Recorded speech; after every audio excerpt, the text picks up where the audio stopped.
India மீது 50% வரி விதித்திருக்கிறார் Donald Trump. நம்மோடு மேஜர் மதன் இணைப்பில் இருக்கிறார்.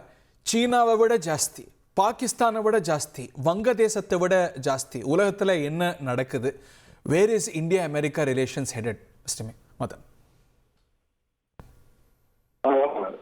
பியூரா பாத்தீங்கன்னா ப்ரெஷர் டாக்டிக்ஸ். இப்போ நம்ம அமெரிக்கா மற்றும் சைனா ஒரு 1-2 மாதம் முன்னாடி நடந்ததை நம்ம பார்த்தோம்.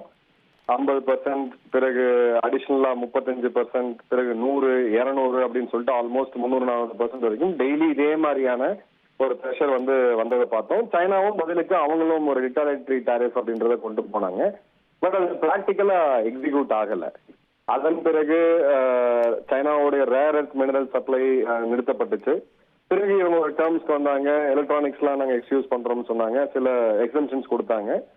லாஸ்ட் வீக் பாத்தீங்கன்னா பிரேசில் கூட அதே மாதிரியான ஒரு நிகழ்வு தான் நடந்தது. 10% பேஸ் டாரிஃப்ல இருந்து 40% அமெரிக்காவுடைய நேஷனல் செக்யூரிட்டிக்காக நாங்க சர்சார்ஜ் போடுறோம் அப்படின்னு சொல்லிட்டு போட்டாங்க. அதுக்கு கொடுக்கப்பட்ட காரணம் ட்ரேட் சர்ப்ளஸ் இருக்கக்கூடிய நாடு அமெரிக்கா. பிரேசில்ல நம்ம பார்த்தோம்னா ட்ரேட் சர்ப்ளஸ் இருக்கக்கூடிய நாடு அமெரிக்கா. ஆனாலும் அதுக்கு ஜஸ்டிபிகேஷன் என்ன கொடுத்தாங்கன்னா, அவங்க முன்னாள் அதிபரை ஜெயில வச்சிருக்காங்க, அந்த அதுல இருந்து அவர் ரிலீஸ் பண்ணணும். அமெரிக்காவுடைய சமூக ஊடக நிறுவனங்களுக்கு தடை விதிக்கப்பட்டிருக்கு பிரேசில்ல, அந்த காரணங்களை கொண்டு. இதே மாதிரி அவர் ஆட்சிக்கு வந்த சமயத்துல பாத்தீங்கன்னா கனடா மேல விதித்த வரிக்கு அடிஷனலா கொடுத்த அந்த டாரிஃப்க்கு அவர் கொடுத்த காரணம் செனடைல் அப்படின்ற போதைப் பொருள் கனடா மூலியமா அமெரிக்காக்குள்ள வருது அப்படின்ட்டு. சோ எல்லாத்துக்குமே டாரிஃப் அப்படின்றது தன் கையில் இருக்கக்கூடிய ஒரு மிகப்பெரிய ஆயுதம், எல்லாத்தையும் பணிய வைக்கலாம் அப்படின்ற ட்ரம்ப் டாக்டிக்ஸ் தான். இது எதிர்பார்த்ததுதான். நாளைக்கு எனக்கு தெரிஞ்சு 50%ல இருந்து 100% ஆக கூட வாய்ப்பு ரொம்ப ரொம்ப அதிகமா இருக்கு. பட் நம்ம எடுக்கக்கூடிய நினைக்கிறீங்க, நீங்க சைனா எக்ஸாம்பிள் சொல்லும் போது அவங்க ரிட்டாலியேட்டரி டாரிஃப் போட்டாங்க அப்படின்னு சொன்னோம். நம்ம இன்னும் நம்ம பலத்தை காமிக்காம இருக்கிறோமோ, அவர் ரொம்ப மியூட்டடா நம்ம ரெஸ்பான்ஸ் இருக்கோ, அதனால அவர் ஏறி அடிக்கிறாரோ? ஆமா, இது ஸ்ட்ராட்டஜிக் சைலன்ஸ் நம்ம கடைபிடிச்சிருக்கோம். பட் இன்னைக்கு எனக்கு கிடைக்கக்கூடிய தகவல் படி பாத்தீங்க அப்படின்னா, அயன் மற்றும் அலுமினியம் எக்ஸ்போர்ட்டுக்கு இவங்க போட்டிருக்கக்கூடிய அந்த வரிக்கு இந்தியா ரிட்டாலிட்டரி டாரிஃப் நாங்க WTO ரூல் படி பண்ணுவோம் அப்படின்றத இப்ப சொல்லிருக்காங்க. எவ்வளவு பெர்சன்டேஜ்ன்றத சொல்லல. என்ன பதிலடி அமெரிக்காவுக்கு வலிக்கும்? நம்ம கிட்ட இருக்கிற லெவரேஜ் என்ன இந்த விஷயத்துல? இப்ப நமக்கு பாத்தீங்கன்னா ஃபார்மா இந்தியாவுக்கு இருக்கக்கூடிய மிகப்பெரிய லெவரேஜ். அதன் பிறகு அயன் அண்ட் அலுமினியம் இந்தியாவுக்கு இருக்கக்கூடிய ஒரு பெரிய லெவரேஜ். சைனா அளவுக்கு பிரேக் த்ரூ லெவரேஜ் நம்ம கிட்ட கிடையாது, நம்ம ஒத்துக்கிட்டு தான் ஆகணும். பட் நம்ம கிட்டயுமே லீவரேஜ் இருக்கு. குறிப்பா சர்வீசஸ் எக்ஸ்போர்ட்ஸ்ல இந்தியா ஒன்னும் பெரிய அளவுக்கு இத பத்தி பேசவே இல்லை.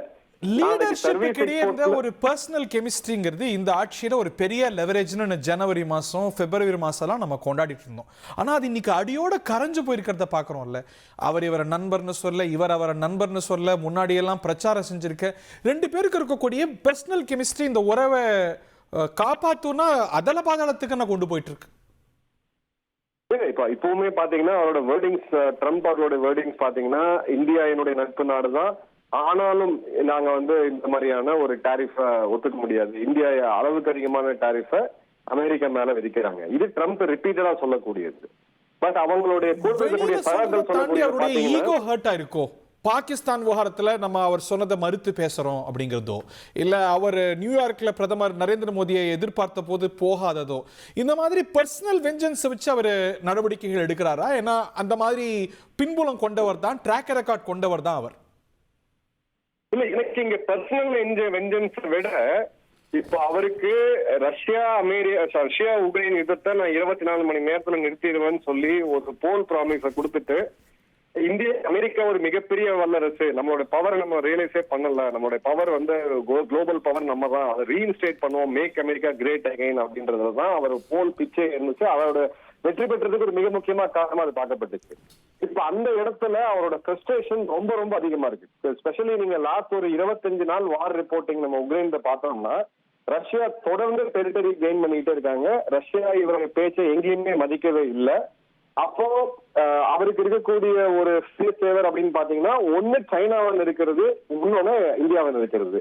சைனாவை நெருக்கி அவங்க பார்த்தாங்க, அது சரியா பிராக்டிகலா பாசிபிளா இல்ல. ஏன்னா வேற இன்னைக்கும் அவங்க நம்பிதான் உட்காந்துட்டு இருக்காங்க, சைனாவை நம்பிதான். அடுத்த டார்கெட் இந்தியா. இப்ப இந்த இடத்துல புட்டின் கிட்ட எப்படியாவது இந்த பேச்சு கொண்டு வரணும், இந்த யுத்தத்தை நான் நிறுத்தி இருக்கேன் அப்படின்ற ஸ்டாண்டுக்கு அவர் வரணும். இப்ப இதுல பர்சனல் ஃப்ரெண்ட்ஷிப் நம்ம எடுத்தோம்னா அது ஒரு லெவலுக்கு தான் அது வந்து உதவி. ஏன்னா அவருடைய poll pitch make America great again. நம்மளுடைய பிரதமருடைய பிச் அப்படின்னு பாத்தீங்கன்னா விக்ஷித் பாரத் 2047, ஆத்ம நிர்பார் பாரத், சுயசார்பு கொள்கையை நம்ம எடுத்துட்டு போறோம். இதுல கான்ஃபிளிக்ட் வந்து வரும்ன்றது நம்ம எதிர்பார்த்ததுதான். பட் இது ஒரு ஸ்பெசிபிக்கா வார பேஸ் பண்ணி உக்ரைன் ரஷ்யாவை பேஸ் பண்ணி இவங்க சொன்னாலும் சரியா இந்தியா தான் ரஷ்யன் இக்கானமியை ஃபியூவல் பண்ணுது, இந்த வார ஃபியூவல் பண்ணுது அப்படின்னு அது ஒரு அதீதமான கூற்றா பார்க்க முடியுமா, இல்ல அதுல உண்மைகள் இருக்கா? இல்ல அதுல நீங்க மினிஸ்ட்ரி ஆஃப் எக்ஸ்டர்னல் அஃபேர்ஸோட அந்த கிளாரிபிகேஷன் பாத்தீங்கன்னா தெரியும். ஐரோப்பிய யூனியன் மொத்தமா ட்ரேட் பண்றதை விட இந்தியா ரொம்ப கம்மியா தான் ட்ரேட் பண்ணிட்டு இருக்காங்க. ஐரோப்பிய யூனியன் இருக்கிறதுலயே அதிகமான எல்என்ஜி 2024 இம்போர்ட் பண்றாங்க. அமெரிக்கா யுரேனியம்க்கு நியூக்ளியர் ரியாக்டருக்கு தேவையான யுரேனியம் இன்ன வரைக்கும் வாங்கிட்டு தான் இருக்காங்க. அவங்க ஃபெர்டிலைசர்ஸ் வாங்கிட்டு தான் இருக்கிறாங்க. சோ இது வந்து இந்தியாவுடைய ஒரு நிகழ்வுனால மட்டும் ரஷ்யா தொடர்ந்து போர் புரியுது நம்ம சொல்லவே முடியாது. அமெரிக்காவுடைய ரெட்டனாக்கு தெரிஞ்சது தானே அப்படிங்கறதையும் பாக்குறோம். ஆனா நம்மளுடைய கான்ஸ்டலேஷன்ஸ் மாத்தணுமா, இன்னைக்கு வழமையான சர்வதேச அரசியல் யுக்திகளை மாத்தணுமா? இன்னைக்கு கடந்த டிசம்பர்ல பார்த்த உலக அரசியலுக்கும் இன்னைக்கும் இட்ஸ் அன்ரெகக்னைசபிள். சோ இன்னைக்கு நம்முடைய புதிய நண்பர்கள் இல்ல புதிய அலையன்சஸ் இதெல்லாம் தேட வேண்டிய அவசியம் இருக்கா? நம்ம மாற்றி பார்க்க வேண்டிய அவசியம் இருக்கா உலக அரசியல்? இல்ல அது நம்ம ஏற்கனவே முன் எடுத்துட்டோம். கடந்த ஒரு 5 வருடங்கள்ல பாத்தீங்கன்னாலே இது வரைக்கும் போகாத நாட்டுக்கெல்லாம் இந்திய பிரதமர் போயிட்டு வந்ததை நம்ம பார்த்தோம். நம்மளுடைய பைலேட்டரல் அக்ரிமெண்ட் அப்படின்றது வெறும் வெஸ்டர்ன் கண்ட்ரீஸை மட்டும் நம்பி இல்லாம இப்ப ஐரோப்பிய யூனியனோட நம்மளோட ட்ரேட் நெகோசியேஷன்ஸ் வந்து கடந்த 3 வருடமா போயிட்டு இருக்கு. ஆனா அதெல்லாம் நமக்கு வந்து கன்சிடர் பண்ணாம நாம அதை வந்து இப்ப அடுத்தடுத்த நாடுக்கு டைவர்சிஃபை பண்றோம். பட் இது வந்து பாத்தீங்க அப்படின்னா ஸ்ட்ராட்டஜிக் சர்க்கிள்ல யாராவது எக்ஸ்பெக்ட் பண்ணுவாங்களா இது வந்து இந்தியா கிட்ட இந்த மாதிரியான ஒரு சடனா ஒரு பிரஷர் அமெரிக்காட்ட இருந்து வரணும் எதிர்பார்த்தோமா அப்படின்னா கண்டிப்பா அந்த அளவுக்கு பார்க்கல. கமிங் அவ்வளவுதான். இது வரணும்னு நமக்கு தெரியும். பட் இது ஒரு உக்ரைன் ரஷ்யா போற இவங்க கணக்கு காமிச்சாலும் காரணம் காட்டினாலுமே உள்ளுக்குள்ள இருக்கக்கூடியது மெயின் பிரச்சனை எனக்கு தெரிஞ்ச வரைக்கும் நான் உங்களுக்கு சொல்றேன். நெகோசியேஷன் டேபிள்ல இருக்கக்கூடிய ஒரு டெட்லாக் என்னன்னு பாத்தீங்கன்னா இந்தியாவுடைய அக்ரிகல்ச்சரல் செக்டர், இந்தியாவுடைய மில்க் செக்டர்.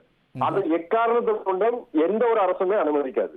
அப்போ அந்த இடத்துல என்ன ட்ரேட் கன்செஷன்ஸ் வரும்போது F-35 ஒரு 2-3 ஸ்குவாட்ரன் வாங்கலாம் அப்படின்ற அளவுக்கு, கொஞ்சம் டிஃபென்ஸ் எக்யூப்மெண்ட்ஸ் வாங்கலாம்ன்ற அளவுக்கு நம்ம கன்செஷன் கொடுத்தாலும் அவங்க வந்து அதுல தீர்க்கமா நிக்கிறாங்க. ஏன்னா அமெரிக்கா ட்ரம்போட இன்னைக்கு மிகப்பெரிய ஓட் பேங்க் எதுன்னு பாத்தீங்கன்னா அவங்களுடைய ஃபார்மர்ஸ்.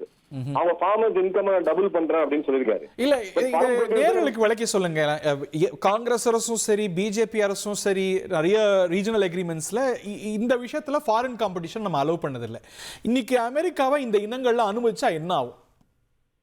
நீங்க சிம்பிளா பாருங்க, இந்தியாவுடைய விவசாயிகள் அவங்களுடைய ஆவரேஜ் லேண்ட் ஹோல்டிங் எடுத்தீங்கன்னா 1.07 ஹெக்டேர். அமெரிக்காவுடைய விவசாயியோட லேண்ட் ஹோல்டிங் எடுத்தீங்க பாத்தீங்கன்னா கிட்டத்தட்ட 170 ஹெக்டேர். இப்ப 170 ஹெக்டேர் விவசாயம் பண்ணக்கூடிய ஒரு விவசாயிய நீங்க வந்து 1 ஹெக்டேர் விவசாயம் பண்ணக்கூடிய விவசாயியோட நீங்க கம்பேரே பண்ண முடியாது. ஏன்னா அந்த அளவுக்கு ஃபார்ம் மாடர்னைசேஷன்ல அவங்க முன்னேறி இருக்கிறாங்க. அந்த அளவுக்கு ஃபெர்டிலைசர் சப்சிடி அவங்களுக்கு இருக்கு.